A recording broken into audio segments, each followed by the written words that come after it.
तो what are सब closing remarks आपसे? हुकूमत, शहबाज शरीफ और पाकिस्तान कितनी देर आगे चलेंगे?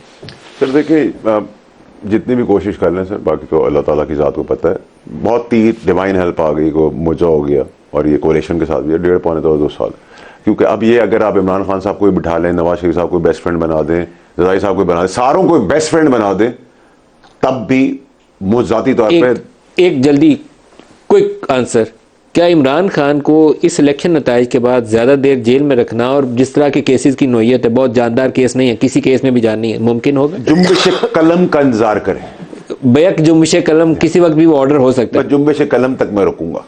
अच्छा, वो जुम्बिश कलम पे फांसी पे भी चढ़ता है, फांसी से बाहर भी आ जाता है। जुम्बिश कलम, तो वो जुम्बिश कलम जब आप 6 पढ़ लें और उसी को 9 पढ़ लें तो आपकी मर्जी है। तो जुम्बिश कलम करीब हो सकती है, जुम्बिश कलम करीब हो सकती है, जुम्बिश कलम पाकिस्तान का फ्यूचर। बिल्कुल ठीक। फैसल वाडा साहब, सलमान नकम राजा साहब, सबका बहुत शुक्रिया।